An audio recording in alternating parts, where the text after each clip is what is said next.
Halo Adik-adik, apa kabarnya? Wah, hari ini kita ada di akhir pada bulan Februari tahun 2021. Gak terasa ya, tahu-tahu sudah lewat 2 bulan. Kita sudah hampir masuk ke bulan yang ketiga. Nah Adik-adik, Kak Pilia mau ajak kita semua bersyukur untuk setiap hal yang Tuhan berikan pada kita. Setiap hari dari pagi, siang, sore, malam kita sudah Tuhan pimpin dalam kehidupan kita. Kita bersyukur pada Tuhan. Bapa, ku datang padamu.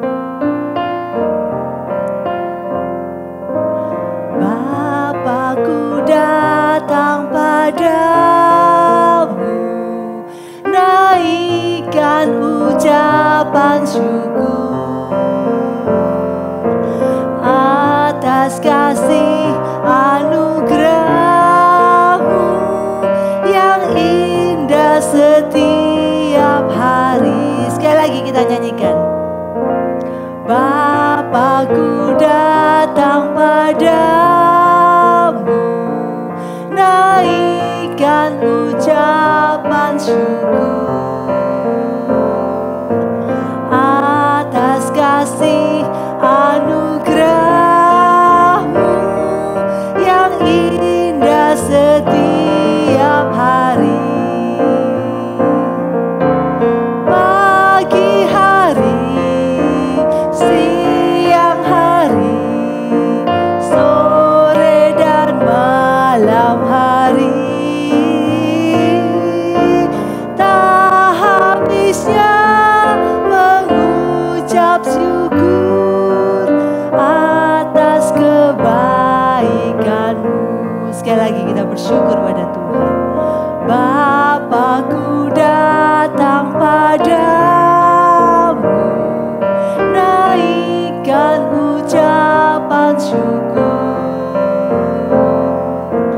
atas kasih anugerah-Mu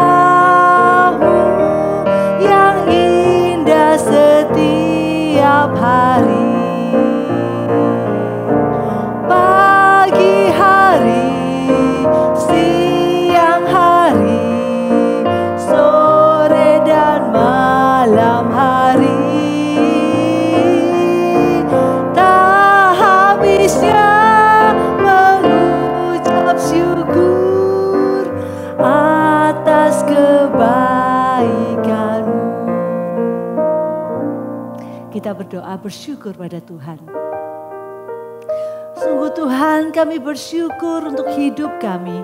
Selama 2 bulan di tahun ini Tuhan sudah memimpin kami hari demi hari. Mulai pagi, siang, sore hingga malam hari saat kami beristirahat. Engkau selalu menunjukkan penyertaan dan pimpinan Tuhan. Dan kami bersyukur Tuhan untuk segala sesuatu. Hari ini kami akan datang beribadah kepada Tuhan. Biarlah kiranya Tuhan berkenan atas ibadah kami. Biarlah kiranya ibadah kami ini boleh menjadi dupa yang harum di hadapan Tuhan. Boleh menyenangkan hati Tuhan. Terima kasih Tuhan Yesus. Berbicara melalui sekolah minggu kami pada hari ini. Di dalam nama Tuhan Yesus kami sudah berdoa. Amin. Wah, adik-adik apa ada yang masih ingat nih cerita 2 minggu yang lalu dari Lause Michael? Wah, waktu itu kita lagi Zoom Day, Fun Day. Seneng ya waktu itu bisa kumpul ketemu teman-teman, kita bisa main game. Masih ingat gak ya? Waktu itu Lause Michael cerita tentang apa? Ini nih, tentang the light. Bahwa bukan cuma Tuhan saja yang terang dunia. Tapi Tuhan juga ingin kita, anak-anaknya ini juga menjadi terang dunia. Nah, adik-adik yang masih ingat sama the light, Kak Pilia mau ajak kita nyanyi sebuah lagu. This little light of mine, I'm gonna let it shine. Siap ya? Yuk kita nyanyi dengan sukacita. This little light of mine, this little light of mine, I'm gonna let it shine. This little light of mine, I'm gonna let it shine. This little light of mine, I'm gonna let it shine, let it shine. shine, let it shine, let it shine. Sekali lagi. This little light of mine, I'm gonna let it shine. This little light of mine, I'm gonna let it shine. This little light of mine, I'm gonna let it shine. Let it shine, let it shine, let it shine. Jesus is the light. Jesus is the light. I'm gonna let it shine. Jesus is the light. I'm gonna let it shine. Jesus is the light. I'm gonna let it shine. Let it shine. Let it shine. Let it shine. Wah, adik-adik, kita bersyukur ya. Karena Tuhan yang terang dunia itu. Dia sudah datang ke dunia yang gelap. Memberi terang pada dunia ini. Dan dia pun ingin kita menjadi anak-anak terang. Adik-adik, kalau adik-adik masih ingat nih ceritanya Kak Pilia minggu lalu. Kak Pilia sudah masuk pada satu seri yang baru. Yaitu Around the Cross. Apa ada ingat nih? Cerita minggu lalu tentang siapa ya? Siapa orang yang Kak Pilia ceritakan dekat pada saat-saat Tuhan Yesus menderita menjelang kematiannya di kayu salib. Ingat? Para imam. Terutama waktu itu Kak Pilia ceritakan tentang imam besar Kayafas, kemudian Hanas. Mereka yang hatinya penuh dengan kebencian. Ingat ceritanya waktu Kak Pilia bawa sebuah gelas yang dengan tinta hitam langsung berubah menjadi hitam. Penuh dengan kebencian. Dan mereka mencari-cari kesalahan Tuhan Yesus. Karena mereka ingin apa? Yesus dihukum mati. Nah, hari ini Kak Pilia akan menceritakan seorang yang lain lagi. Dan dia ini adalah seorang yang sangat dekat pada Tuhan. Loh, orang yang dekat pada Tuhan tapi kenapa dia ada juga ikut menyakiti hati Tuhan pada hari itu. Adik-adik, Kak Pilia akan bacakan di dalam ayat Alkitab kita, di dalam Markus pasal yang ke-14 ayat yang ke-27. Lalu Yesus berkata kepada mereka, kepada murid-muridnya ini ya, kamu semua akan tergoncang imanmu. Wah, tapi Petrus berkata kepadanya, biarpun mereka semua tergoncang imannya, aku tidak. Lalu kata Yesus kepadanya, aku berkata kepadamu sesungguhnya pada hari ini, malam ini juga, sebelum ayam berkokok 2 kali, engkau telah menyangkal aku 3 kali. Tapi dengan lebih bersungguh-sungguh, Petrus berkata, sekalipun aku harus mati bersama-sama dengan engkau, aku tidak akan menyangkal engkau. Adik-adik, Petrus berkata apa? Aku tidak akan menyangkal engkau. Sekalipun Tuhan, aku nih harus mati bersama-sama dengan engkau, aku gak akan menyangkal Tuhan. Malam itu Yesus ditangkap. Sebelum Yesus ditangkap, Yesus membawa murid-muridnya itu untuk naik ke Bukit Getsemani di mana Yesus berdoa. Tapi Yesus saat dia berdoa, apa yang dilakukan murid-muridnya? Mereka tidak ikut berdoa dan berjaga-jaga dengan Yesus. Yang mereka lakukan adalah apa? Mereka tidur. Pada saat Yesus berdoa, mereka tidak waspada dan mereka tidur. Malam itu Yesus ditangkap. Kemudian seperti yang kita tahu ceritanya, Yesus dibawa ke imam besar seperti yang minggu lalu Kak Pilia ceritakan. Dan adik-adik, ada sebuah kejadian di halaman rumah imam besar itu. Saat Yesus saat itu sedang diadili oleh imam besar. Ini di halaman rumahnya, di luar gedung rumah imam besar itu terjadi sebuah kejadian. Kak Pilia bacakan pada ayat yang ke-66. Pada waktu itu Petrus masih ada di bawah di halaman. Lalu datanglah seorang hamba perempuan imam besar. Dan ketika perempuan itu melihat Petrus sedang berdiam, karena waktu itu musim dingin ya, mereka kedinginan saat malam, mereka mendekat pada api unggun. Petrus pun ada di sana. Ia menatap mukanya dan berkata, "Engkau juga selalu bersama-sama dengan Yesus orang Nazaret itu." Tetapi ia menyangkalnya. Siapa? Petrus. Dia menyangkal. Dan berkata, "Aku tidak tahu dan aku tidak mengerti apa yang engkau maksud." Waduh. Lalu ia pergi ke serambi muka lain dan berkokoklah ayam. Ketika hamba perempuan itu melihat Petrus lagi, berkatalah ia pula kepada orang-orang yang ada di situ, "Orang ini adalah salah seorang dari mereka." Tapi Petrus menyangkalnya pula. Tidak lama kemudian orang-orang yang ada di situ berkata juga kepada Petrus, "Engkau ini pasti salah seorang dari mereka, apalagi engkau seorang Galilea." Maka mulailah Petrus mengutuk dan bersumpah, "Aku tidak kenal orang yang kamu sebut-sebut ini." Dan pada saat itu berkokoklah ayam untuk kedua kalinya. Maka teringatlah Petrus bahwa Yesus telah berkata kepadanya, "Sebelum ayam berkokok 2 kali, engkau telah menyangkal aku 3 kali."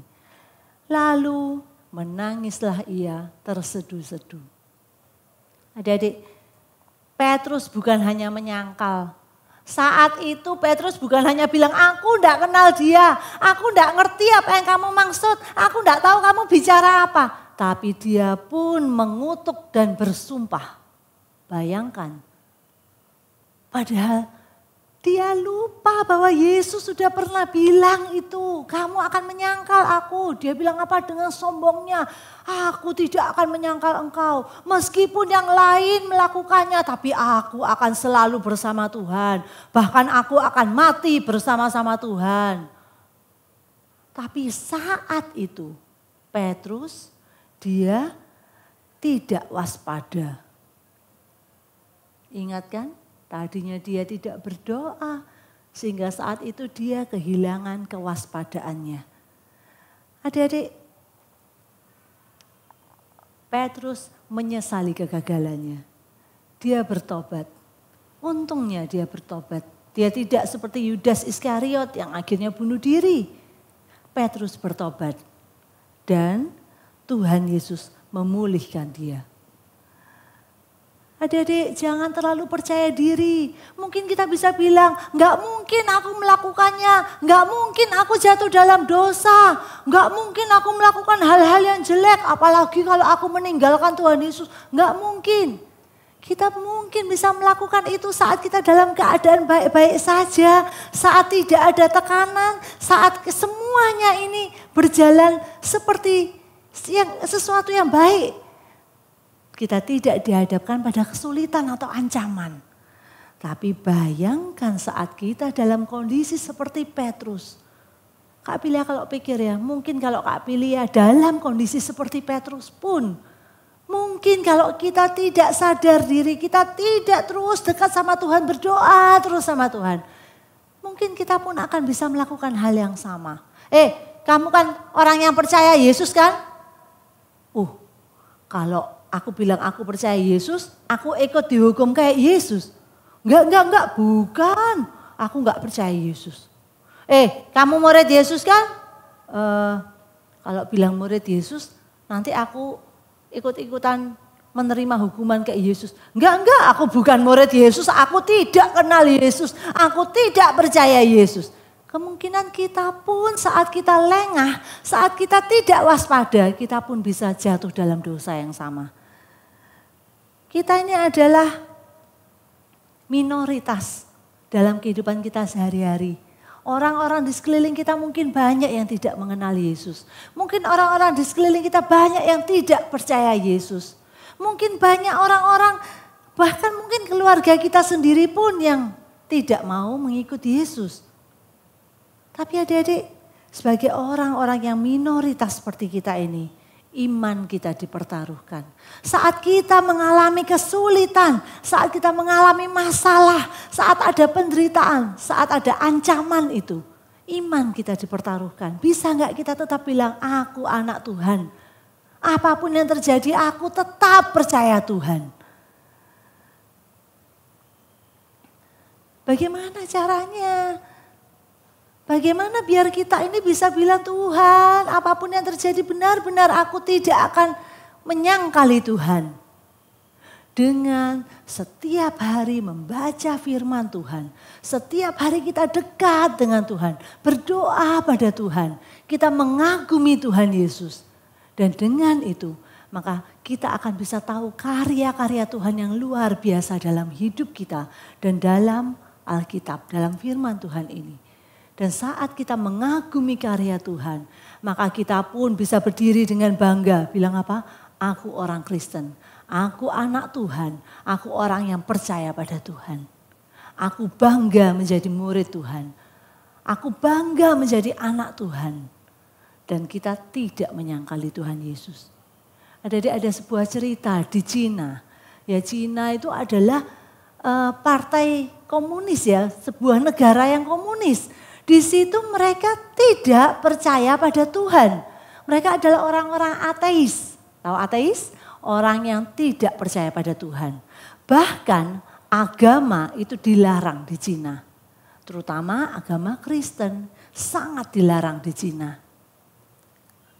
Jadi setiap orang yang mau percaya Tuhan, mereka tidak boleh menyebarkan tentang firman Tuhan kepada orang lain.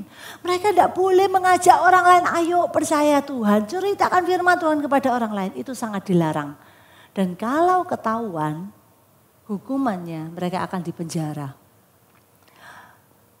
Negara Cina sangat tertutup dalam hal agama kekristenan. Mereka tidak mengizinkan penduduknya atau warga negaranya atau rakyatnya untuk percaya kepada Tuhan Yesus. Pada tahun 1991 ada sebuah keluarga yaitu seorang ibu dan anaknya yang bernama Xiaomei. Nah, ibu Xiaomei ini sangat mencintai Yesus. Maka kemanapun dia pergi dia terus ceritakan tentang firman Tuhan. Supaya tetangganya dengar, saudaranya dengar. Supaya semua orang bisa percaya pada Tuhan Yesus. Dan yang ditakutkan terjadi. Mereka ditangkap oleh tentara pada saat itu. Dan mereka dimasukkan ke dalam penjara. Pemerintah meminta mereka untuk menyangkali imannya. Bilang bahwa kamu tidak percaya pada Yesus, maka kamu akan lepas, kamu akan bebas dari penjara. Tapi ibunya Xiaomei tidak mau. Maka ibu Xiaomei dan Xiaomei waktu itu masuk ke dalam penjara. Di penjara mereka tidak diberi makan. Demikian berlangsung. Dari sehari sampai besoknya Xiaomei mulai merasa lapar perutnya. Maka menangislah dia, aku lapar mama, aku lapar, aku mau makan. Si kepala penjara bilang gini, tuh bu dengerin anakmu. Kalau kamu mau makan, kamu mau bebas dari penjara, ayo bilang bahwa kamu bukan orang Kristen. Bilang bahwa kamu tidak akan percaya lagi pada Yesus itu. Karena tidak tahan mendengar anaknya yang terus nangis, susah, lapar. Ibu Xiaomei enggak tega. Maka dia pun bilang apa? Oke, aku akan menyangkali Tuhan Yesus. Dia harus berdiri di depan 10.000 orang pada hari itu. Dan dia harus berteriak dengan keras. Aku bukan orang Kristen. Aku tidak percaya Tuhan Yesus. Dan hal itu dia lakukan. Setelah ibunya Xiaomei itu bilang bahwa dia bukan orang Kristen. Maka mereka dibebaskan dari penjara. Mereka boleh pulang ke rumah. Mereka boleh makan. Tapi saat di rumah Xiaomei berkata, Mama, Tuhan Yesus gak senang loh sama kamu. Tuhan Yesus gak senang dengan apa yang kamu perbuat. Mamanya Xiaomei bilang apa? Tapi mama ini kan kasihan sama kamu Xiaomei, kamu kan lapar. Kalau kita di penjara kamu gak dapat makan terus. Maka Xiaomei bilang apa? Mama, lain kali kalau kita sampai di penjara lagi, aku tidak akan menangis lagi. Maka kemudian Ibu Xiaomei kembali bangkit semangatnya. Dia kembali lagi menceritakan firman Tuhan kepada orang-orang di sekelilingnya. Dia kembali lagi tetap menjadi anak Tuhan yang sungguh-sungguh mencerminkan hidupnya Kristus dalam hatinya. Setiap hari dia semakin semangat memberitakan firman Tuhan. Dan benar, sekali lagi mereka ditangkap oleh polisi. Mereka dimasukkan ke dalam penjara karena mereka sudah menjadi orang Kristen. Tapi kali ini Xiaomei tidak lagi menangis. Entah sampai kapan mereka di penjara, tapi kali itu Xiaomei tidak lagi menangis. Dan dia bahkan bersyukur karena Tuhan Yesus. Tuhan itu boleh hadir dalam hatinya. Tuhan itu boleh ada dalam hati mamanya juga. Sehingga mereka pun punya kesempatan menceritakan firman Tuhan kepada orang-orang di penjara itu. Adik-adik, apa yang akan kita lakukan kalau kita dihadapkan pada kesulitan seperti itu? Apakah kita kalau diolok-olok teman, kamu kalau mau makan pakai berdoa, terus kita jadi malu, terus jadinya kita nggak lagi berdoa, terus jadinya kita nggak mau lagi ke gereja karena aku kalau ke gereja diolok-olok sama temanku. Adik-adik, pegang imanmu di hadapan Tuhan. Jangan pernah menyangkali iman kita.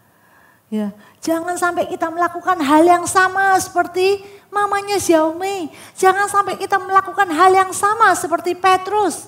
Jangan pernah menyangkal jadi anak Tuhan Yesus hanya karena takut dihina atau karena kita ini minoritas. Kita ini jumlahnya cuma sedikit. Tuhan Yesus juru selamat dunia. Tuhan itu Allah pemilik dunia ini. Kenalah Tuhan Yesus setiap hari. Dengan sungguh-sungguh melalui firman-Nya. Supaya kita makin kagum pada Tuhan Yesus.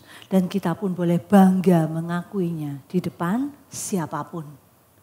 Ayat hafalan kita hari ini diambil dari Matius 10 ayat 32.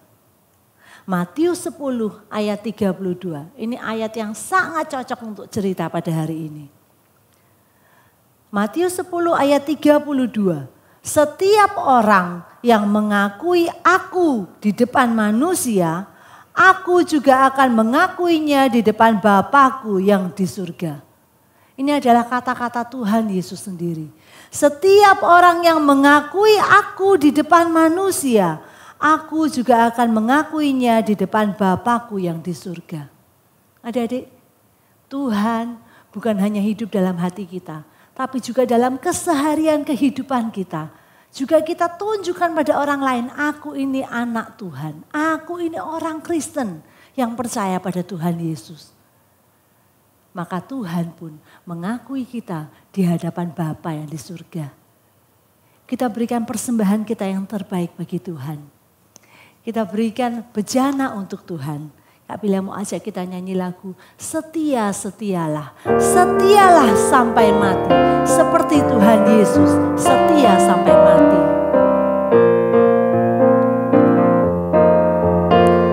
Setia-setialah, setialah sampai mati. Seperti Tuhan Yesus setialah sampai mati. Apakah balasanmu untuk kasih setianya? Setia-setialah, setialah sampai mati. Setia-setialah, setialah sampai mati. Seperti Tuhan Yesus setialah sampai mati. Apakah balasanmu untuk kasih setianya. Setialah sampai mati.